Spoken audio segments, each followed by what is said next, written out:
All right, so we are back for part two of this edition of the Weekly Crossbar. Ellis Joshua and Coach Wink. And so, Coach Wink, just kind of picking up where we left off, we were just kind of wrapping up the West Islip Sayville game from this past Saturday. And that was game one of a doubleheader for us on that Saturday morning and afternoon. So, it's funny because we were at West Islip last Friday. And the day before that on Thursday, we were at Northport. And then Saturday, we did both. Started off in West Islip and then made our way up to Northport. Yeah, we made it to the Northport Sacred Heart game, but we did do a little stopover in the rain at Sweet Mama's for a little lunch. Yes. Oh, yeah. Good spot. That was my first time there. I've driven past there a lot, but I've never been. So thank you for treating me. That was a delight. Yeah, it was delight. It was great, and I really enjoyed it. We had some nice conversation. For anybody that ever has to either lives in this Northport, Huntington area or just goes there, check out Sweet Mama's for lunch or breakfast. It's a great spot. Had some nice blueberry pancakes. Oh. Yes, you did. Yes, you did. We uh we caught the parochial power against the Suffolk Class A power, and Northport came out on fire in the first. I mean, I was there only for the first half, so you could tell everybody about the whole game. But it was 6-0 when I left. Yeah, Northport, they jumped out to a commanding lead in that game. So yeah, when you had left, it was 6-0. And that was the halftime score. So Northport, they pitched a first half shutout in that game. Then Sacred Heart definitely did their best to try to battle back in that second half. But in the end, Northport, they did get the 6-goal victory, winning 11-5. Actually, they were up in that game by as many as 8 goals. They led at one point 10-2 and 11-3. So Northport getting the win there.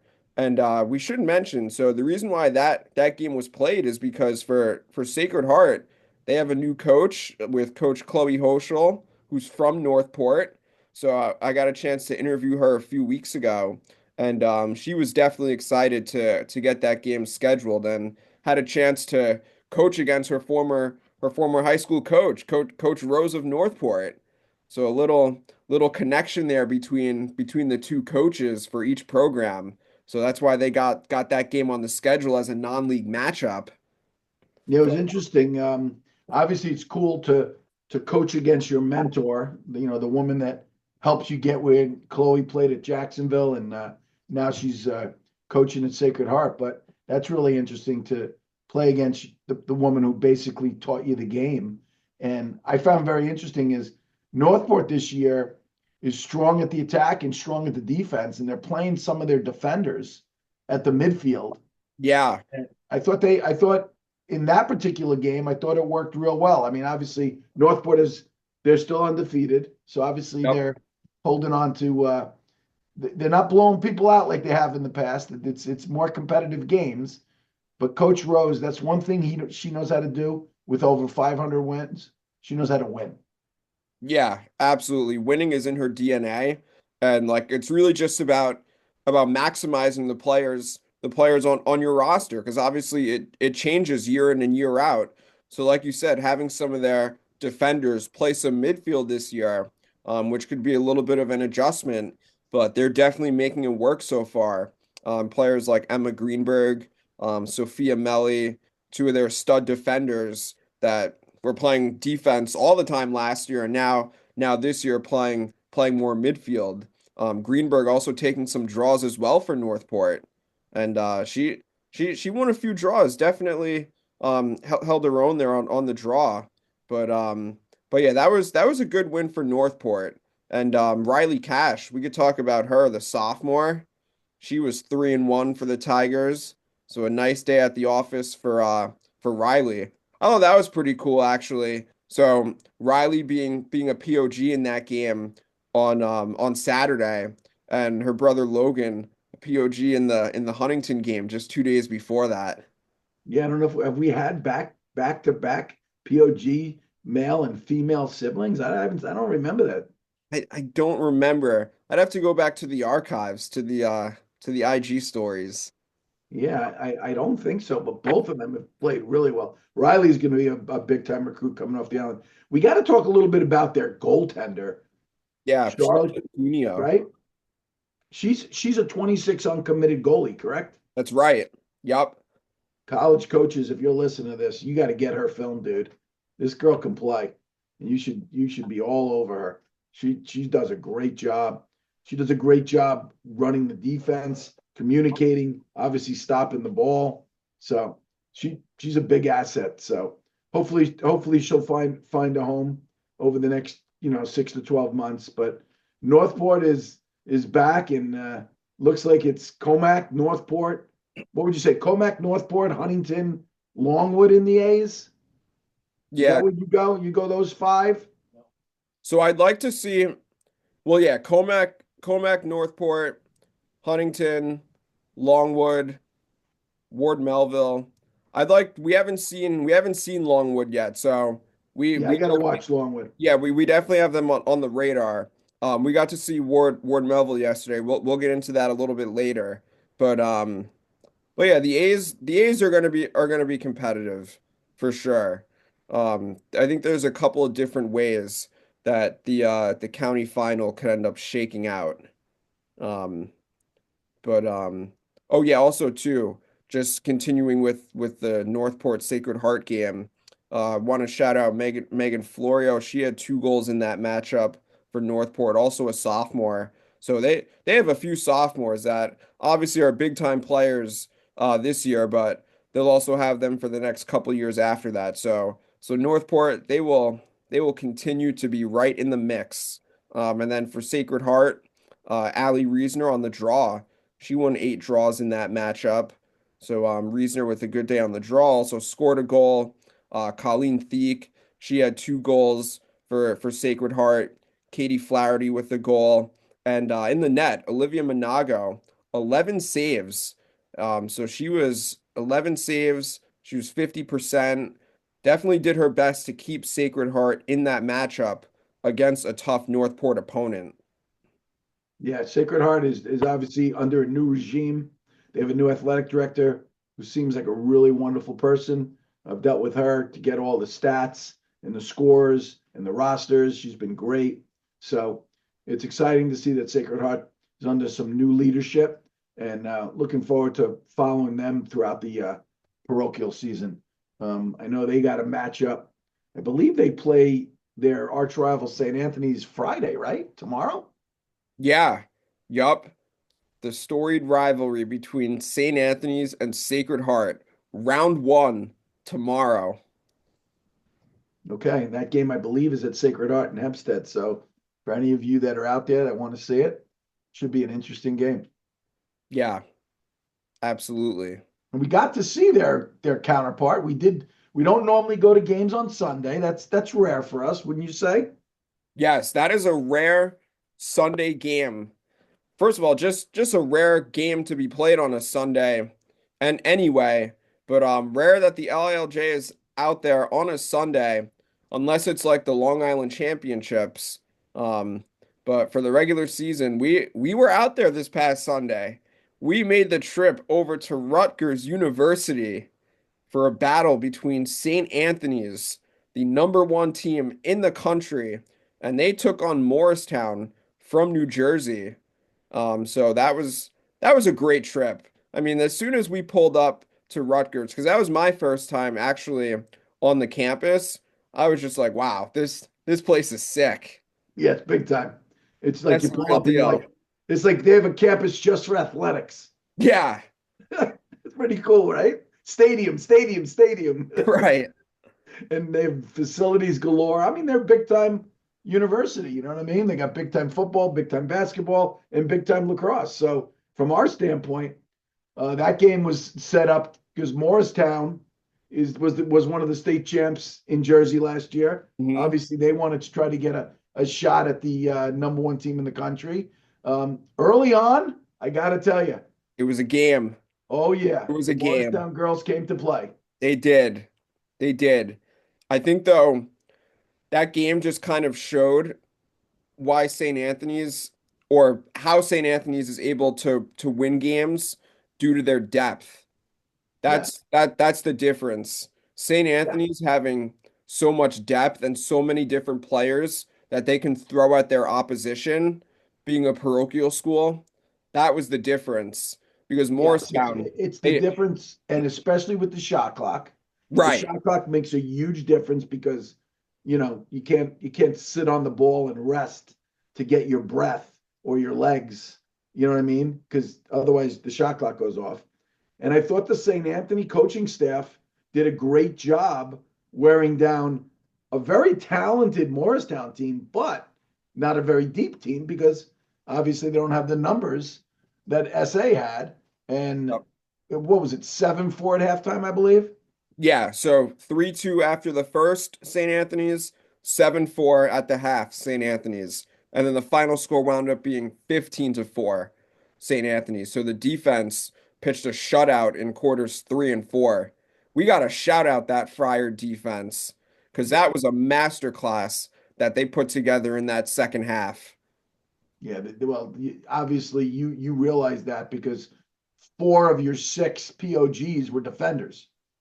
Yeah, Sophia Novelli, Meg Langton, Kelsey Gorman, Julia May O'Connor. Four defenders right there. You just mentioned another one. We mentioned Charlotte Cuneo earlier, the Northport goalie.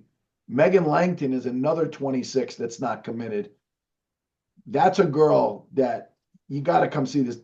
I was talking about this the other day. In the St. Anthony defense, it reminds me of college basketball defense, and they talk about wingmen and how they have large, wingspans. And Meg Langton's wingspan, she's got to be a 5'10", 5'11" kid.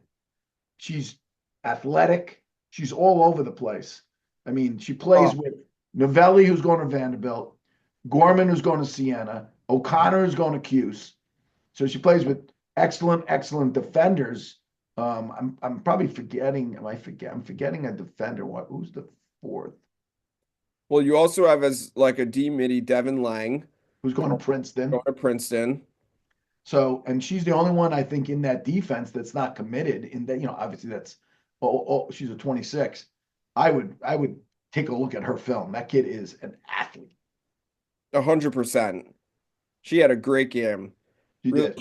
yeah, forcing turnovers, very active, making some big plays for the Friars. But that defense, they really put on a clinic in Yeah, that the second. offense was buzzing. Oh yeah, the offense was buzzing for sure. Kat Rathjen, she had herself a day. 6 goals, and it started very early. Like you could tell. Like I feel like watching Kat, especially like going back to the Winter League this past winter, like you can just kind of see very early, like if it's gonna be one of those days. And like obviously, she's supremely talented, so like she can go off on any given night or any given day. But that was a game where she really jump started that Friar offense and just had a huge offensive day for them. He did. And Heine had Yes. Molly Heine, the Hopkins commit. Rathjen's going to Florida State for those that don't know it. Heine's going to Hopkins. Those two, along with Emma Speed, the Florida commit, Anna Christie, the Northwestern commit. Shout out to Peyton McNulty, one of the glue kids on it. I mean, everybody, he's got, I mean, the SA staff has these kids. I mean, they're just sharing the rock. So I was very impressed with them. I thought they did a good job. Their ride was awesome. There was one ride that when Morristown cleared it, I don't think they stole the ball a lot like they did in their earlier games, but they only had 28 seconds when they got into the box. Mhm. So to Yeah. set up their offense was difficult. Yeah, it makes such a big difference when you have to spend a lot of time trying to clear the ball. Like, of course, you have the entirety of the shot clock in girls lacrosse to clear the ball, but if it takes forever to clear, then you basically have no time to work with by the time you get it onto the offensive side of the field. Yeah. And then Monday we did have a game we were going to cover, but the weather was really bad, and I made a executive decision to not allow any of our staff in the it was really torrential, and I was like, the worst thing could happen is we get sick and we can't cover games for 3 days. Yeah. Yeah. So we took Monday off. I thought that was a good decision. I don't usually make very mature decisions, but that was one of the few that I've made in my lifetime. And I'm glad that I forced you, me, and Jill to take that day off because, then the Mr. Sausage game, Coach Winks I got a chicken cutlet hero coming to me from, thanks to Ellis, the Connetquot William Floyd live stream game. You could talk a little bit about that game. Yeah, that was a game. It really was a 9-8 overtime win for William Floyd. But that one was really back and forth. Looked like Connetquot, who got off to a strong start in that game, jumped out to a 3-0 lead in the first quarter. But give Floyd credit. They hung in there. They hung around, and throughout the entirety of the game, they were really just a run away. And they ended up coming away with that OT victory. So in the OT, it was Riley Wygand, the sophomore. She delivered the game-winning free position for Floyd. After it looked like Connetquot could have won the game on a free position, because they had the first opportunity in overtime, but they were unable to connect, and Floyd was, and that wound up being the difference in the end with them getting the 9-8 win and their third straight win after an 0-2 start to the season.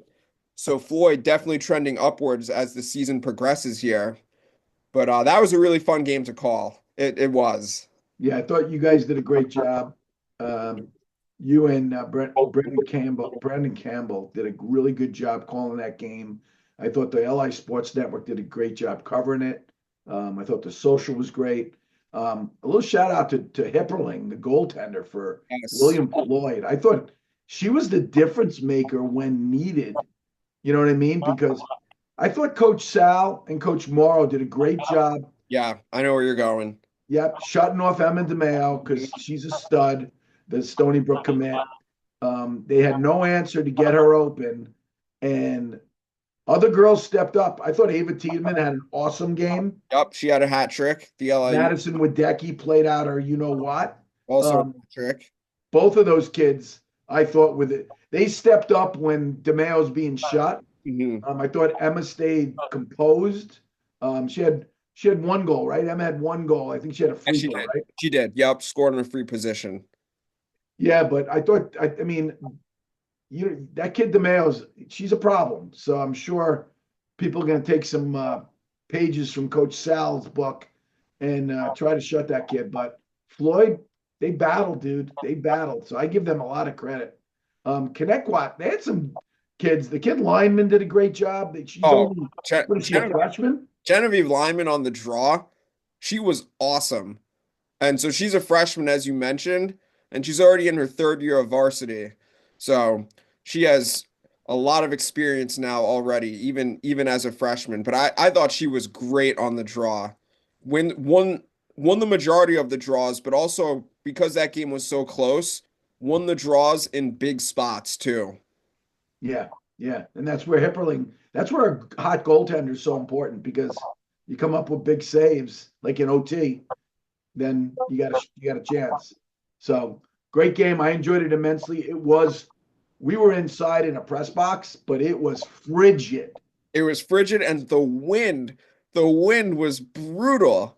Yeah, yeah, taking down. It was if you remember, it was taking down cameras. Yeah. Yeah, it got a little chaotic, but we enjoyed covering that game. Connetquot was a great host. Shout out to their AD for being such a good host, and we appreciate having us there. It was fun. Yeah, that was a really fun game to call for sure. The last game of the week that we're going to talk about was at the storied Ward Melville campus.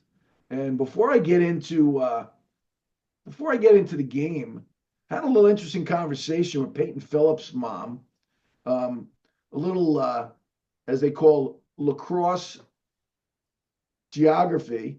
So there was a girl on the field that looked just like Peyton, right? And I know Peyton didn't have a sister. Her name is Courtney Rowe, Rowe. She's a young gun, a 27, I believe. Yep, 27. and really good defender, just like Peyton. Peyton's the Ward Melville defender going to UPenn.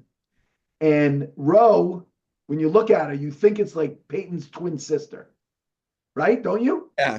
Looks just like her, plays just like her. Yeah, you can see It's the her first cousin. Her mother is an identical twin, and it's the twins' kid. So Mrs. Rowe is Mrs. Phillips' twin identical. So I see them both. Can't tell them apart. No, you can't. You can't tell the moms Yeah. apart. And then I find out that Mrs. Phillips' husband's sister is Meg Tyrell and Emma Tyrell's mom and dad, who are the studs from Mount Sinai that played at Cuse, that crush it, playing the WL now. It's like a lacrosse family. It's like lacrosse is in their blood. loyalty. I like that. And then I didn't know this. Peyton Phillips in field hockey this year was the attack woman of the year for Suffolk County. I didn't know that. I didn't either. Talking about, I had no idea. That's sick. So shout out multi-sport athletes, Peyton Phillips, and the twins, the moms, played field hockey in college. Wow. At was it Radford? Oh yeah. I think I did. I think Radford's in Carolina, I believe. Oh, I believe it's in the state of Carolina. I'm Googling it as we talk. Yeah. Hold on. They do have and they told us that they got rid of their field hockey program. And it's in Virginia. Sorry. Right. It's in Virginia. Let's go. I was close. It was close. I think they touch each other, right? Those states touch. They got rid of field hockey and now they have lacrosse, Radford. Well, it's great that they have lacrosse, but that is unfortunate that they got rid of field hockey. Yeah. I want to tell everybody that they need to push to get more girls teams, because from what I'm hearing, the changes in the politics of college is going to affect the growth of the game of lacrosse, both on the boys and the girls side. I don't know what we could do at the collegiate level to help it, because the growth at the high school level is so big. We need more places for the kids to play, but that's another conversation for another day. You want to talk about the Melville Bayshore game? Yeah. Let's get into the game. Yeah, so Ward Melville beating Bayshore 14-6. And so Ward Melville, they're 3-1 now. So they are definitely on the rise, got to be feeling good about themselves for sure. But that game for the Patriots, so how about this? And we talked about this like as the game unfolded and after the game, but from an offensive standpoint, Ava Simonton, 3-2, 3 goals, 2 assists, and in a short amount of time in the first 12 minutes of the game. Yes. I mean, that's a way to make an impact, no? Coming first quarter, barely breaking a sweat, dropping 5 points in 12 minutes. You know what? It's funny. She did not play the rest of the game. Right. I shout out Coach Paragallo. I was incredibly impressed how she got her young guns in the game, knowing that she, had control of this game. She got all her kids in the game. They all played great minutes in important times, because it wasn't a blowout. I mean, I wouldn't say it was definitely a little lopsided. What was the final? Final was 14-6. Yeah, so it was a game that was in hand, but most coaches wouldn't do that. No, because it was a game where it's like you're up 7, you're up 8, but like you give up a couple goals and it gets trimmed to like 6 or 5, and then it's like, okay, like now you're starting to have a game. Like it wasn't one of those complete runaways, but you're right. Like she still got everyone in the game, got them ample time too. So that was really nice to see. Yeah, I mean, she's thinking about the program, which is very important when you're building a program. Obviously, Ward Melville is a storied program, but at the end of the day, she's got to figure out, because she's got some really good young guns. I mean, we could talk about them all, but like the Manalakis kid, what is she, an 8th grader? Yeah, Nicole Manalakis, a 2029. Dude, how about that? Got so much faster, didn't she? Yeah, faster. She's always had a cannon of a shot, but she is a stud athlete. She's playing 8th, 9th, and 10th graders that I'm telling you in 2 years, the difference when they're 10th, 11th, and 12th graders, that's going to that's going to be buku things for Ward Melville girls lacrosse. Yeah, well, it's great like to get the experience now. Like you get it now that way when you're playing even more in those big time games and you're playing even more minutes, it's like now you have that experience. Now you're more comfortable, you're more poised. So like in games like this early in the season, like it pays dividends getting your younger players in the game and giving them meaningful minutes.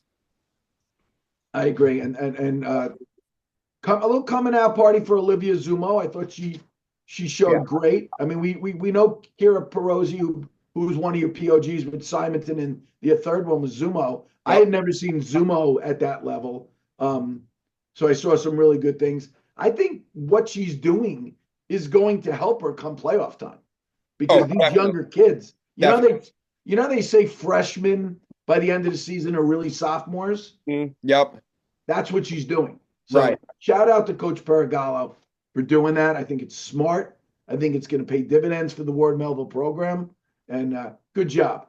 You Yeah. don't see that a lot. Yeah, definitely. Yeah.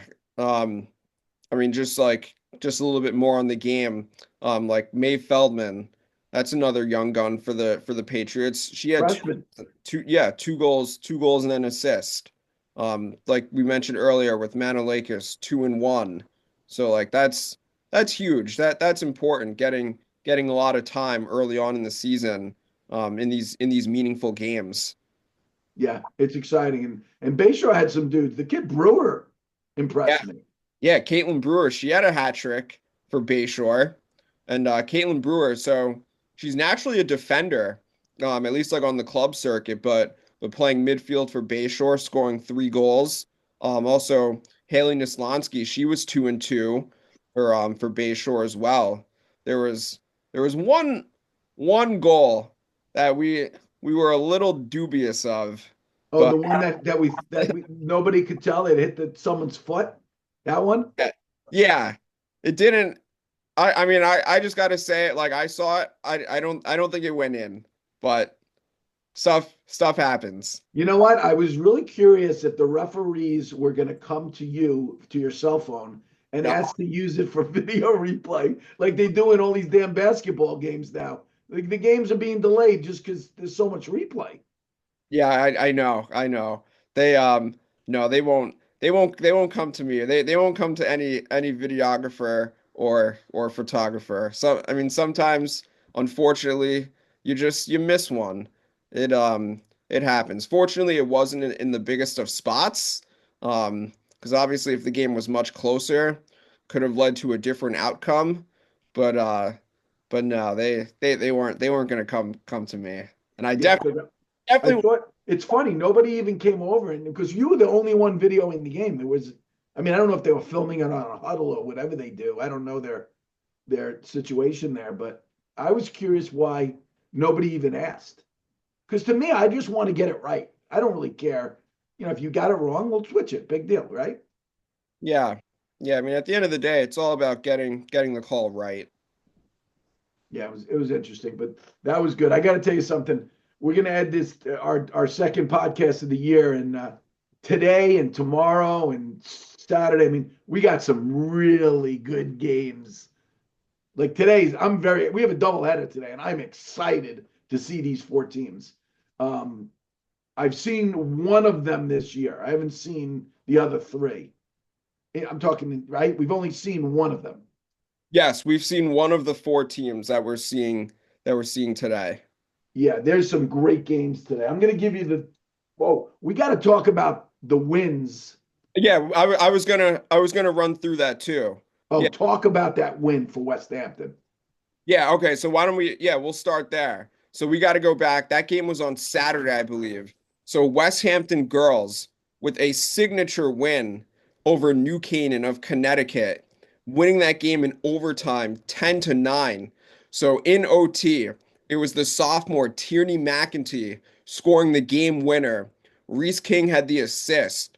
And you want to talk about making a statement for West Hampton, beating a team that was in the national rankings, and they are West Hampton still undefeated on the season after that win.